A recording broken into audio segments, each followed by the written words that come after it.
E aí, indo até mais para esse lado de Apocalipse, né, a analogia que eu queria trazer é que a gente sabe que e a gente sempre faz isso, é meio clichê, né, que a vida com Deus, andar com Deus é aquele caminhar em terra firme, é aquele negócio alicerçado, você tem segurança no andar, né, você tem essa confiança, mesmo quando as ondas batem, nessa mesma ideia de praia que a gente estava começando antes, né, quando você está alicerçado, quando você está andando eu esqueci o nome que dá.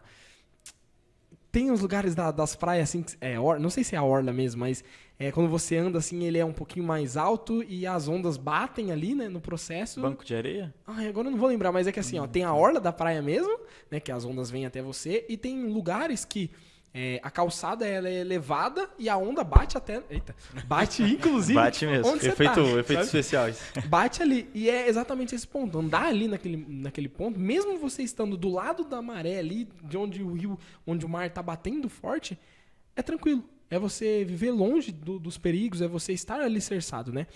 Só que sabendo que tem um detalhe que quando você se afasta, quando você vive longe de Deus, vive longe disso, é a mesma coisa que você construir a sua casa na areia. Não vai ser alicerçado, não vai dar certo, vai falhar, vai dar ruim em algum momento, né?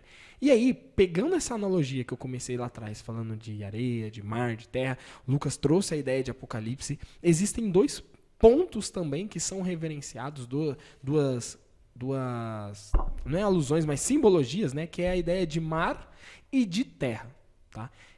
E eu queria que vocês trouxessem, eu sei que foi um bloco pesado, mas traz de novo essa parte mais técnica do que significa mar e terra, a alusão da Bíblia, sabe? Eu sei que Victor, eu sou um pouquinho mais privilegiado, porque a gente está aqui conversando um pouquinho mais, a gente se preparou um pouquinho mais ali, então eu entendo um pouquinho, mas tem gente que não sabe essa diferença de terra e de mar, quando um significa tal coisa, por que uma hora significa isso, outra hora significa aquilo.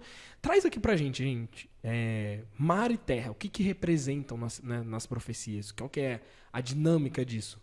Eu acho que uma forma interessante de começar isso para também não ficar muito maçante, né? A própria profecia se interpreta, a Bíblia interpreta a si mesma.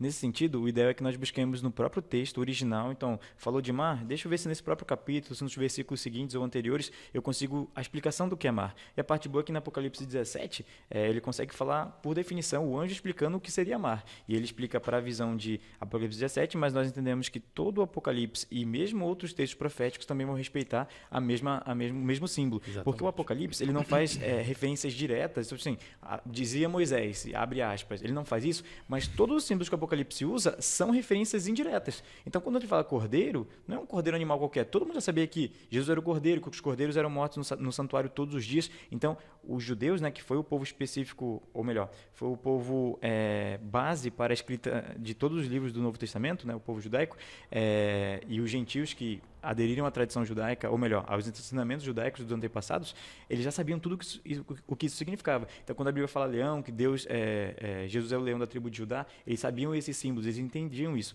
Da mesma forma que, quando aqui tem uma explicação de mar, todas as outras profecias a gente pode entender que seguem o mesmo roteiro. Então, Apocalipse 17, versículo 15, é o anjo falando para João, explicando para ele a profecia. Ele diz assim, falou-me ainda, as águas que viste onde a meretriz está assentada são povos, multidões, nações e línguas. Então, primeiro ponto, você vê que um item simbólico, águas, ele simboliza várias coisas. Pode simbolizar povos, multidões, nações e línguas. Então, não é sempre um povo, pode ser só um conglomerado de pessoas. Não é sempre uma língua específica, pode ser múltiplas línguas, múltiplas pessoas, continentes, países.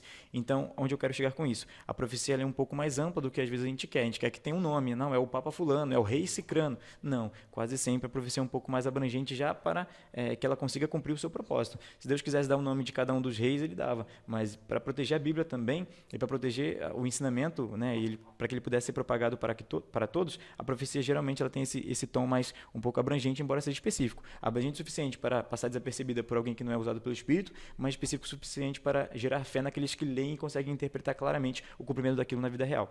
Então, resumindo, né, Apocalipse 17:15 fala claramente o que é água. Então, a partir daqui, todas as vezes que eu vir água na Bíblia, em um texto profético, eu vou interpretar como sendo povos, multidões, nações e línguas. E se você fizer isso em Jeremias, Isaías, Ezequiel, todos os livros proféticos, você vai ver que na sua grande maioria isso é respeitado. Algumas exceções aí vão entrar, mas a exceção geralmente o próprio texto já coloca qual é a exceção, mas geralmente é assim. E aí, esse então, o primeiro ponto de interpretação profética, a própria Bíblia interpreta a si mesma. O texto diz claramente o que é. Só que eu queria trazer também um outro ponto, que é quando o texto não diz. E aqui nós já entramos naquela parte que eu falei, que as coisas espirituais se discernem espiritualmente. A partir daqui, nós temos que confiar que Deus vai guiando a interpretação profética. Por quê? Em nenhum momento da Bíblia você vai falar assim, terra significa lugar desabitado, sem povos, lugar... Não tem isso. Mas nós entendemos que, peraí, se você fala sobre ajuntamento de águas, oceano, mar e tudo mais, e isso significa povos, multidões, nações e línguas, se eu te falar sobre deserto, o que você pensaria? Por lógica, o contrário do oceano, né, que é o acúmulo máximo de água, seria um deserto, que assim, não tem água, não tem nada, não tem água nem no ar direito, não tem umidade lá direito. Então, pensando nisso, se um significa multidões de pessoas, o outro seria o quê? Um lugar deserto em relação a pessoas. Então, um lugar fracamente povoado, um lugar que não tem ninguém, um povo muito pequeno, uma língua muito fraca, nesse sentido. Então, se você voltar lá comigo a Apocalipse capítulo 12, e você ler ali a partir do versículo 13 até o versículo 17, você vai ver que o dragão, e aí o dragão, claramente a gente pode interpretado não só pelo Apocalipse, mas por vários dos textos que se refere a Satanás, o dragão arrojou da sua boca muita água para poder pegar a mulher. Então, a mulher, e aí você vai ver em Efésios, em Jeremias, em Ezequiel, que a mulher significa igreja. Então, a igreja foi perseguida pelo dragão, então a igreja de Deus, que lá no versículo 1 era a igreja judaica, depois passou a ser a igreja apostólica, ela foi perseguida pelo dragão e o dragão arrojou água, ou seja, multidões. E aí você vê o Império Romano botando todo mundo contra os cristãos, matando, genocídio. Você vai ver lá no Coliseu, as pessoas iam lá para ver os cristãos serem mortos por leões, serem apedrejados, esquartejados, arrastados em praça pública. Então, as multidões foram levadas para perseguir a igreja. Mas o que Deus fez para proteger a igreja? Enviou ela para o deserto. Então, fez com que um lugar inóspito, inabitado, a protegesse. Então, nesse sentido, e aí que a lição quer chegar, águas e povos são governos humanos, multidões dominadas pelos homens e pelas paixões satânicas que perseguem a igreja, enquanto que a terra é um lugar de proteção, um lugar de descanso, a terra prometida, a terra desabitada, a terra que Deus quer dar para o seu povo. Então, proteção, descanso. O deserto abriu sua boca, engoliu toda a água, ou seja, as pessoas não conseguiram destruir a igreja, mas o deserto a acolheu. E você vai ali pelo período da Idade Média, né, que são os um tempo, 2 tempos e metade de um tempo, os 42 meses, 1260 dias. Durante todo esse período, a igreja esteve não ali no centro da cidade. A igreja verdadeira de Deus se esteve nos desertos, nas cavernas, pregando, escondida, sendo morta, sendo perseguida. Então, eu acho que eu demorei um pouco mais do que eu deveria, mas entendamos que existem símbolos muito bem claramente descritos, existem outros que nós temos que ir por comparação e contraste, se água é isso, então terra é isso, bom, se branco é isso, então o vermelho, o escarlate deve ser o contrário, e a partir daí nós permitimos que a Bíblia interprete a si mesma, a profecia diga claramente o que ela quer dizer, mas 2, permitimos também que o Espírito Santo nos use para interpretarmos a partir de dados históricos e racionais, lógicos, porque a Bíblia foi escrita para humanos, na linguagem humana, é a palavra de Deus na linguagem humana, para que nós possamos interpretar. E aí o que o Danilo tinha falado antes, então quais são os 3 tipos? Então, os vândalos, os ostrogodos, então, nossa, mas isso aqui não está na Bíblia, não está na Bíblia mesmo, mas a partir de um estudo minucioso e da guia do Espírito Santo, você pode chegar a essa conclusão. Só tomemos cuidado, principalmente se você for adventista do 7º dia, porque às vezes a gente tem um orgulho de falar, não, mas nós interpretamos a profecia do jeito certo, a gente sabe que aí os reis são...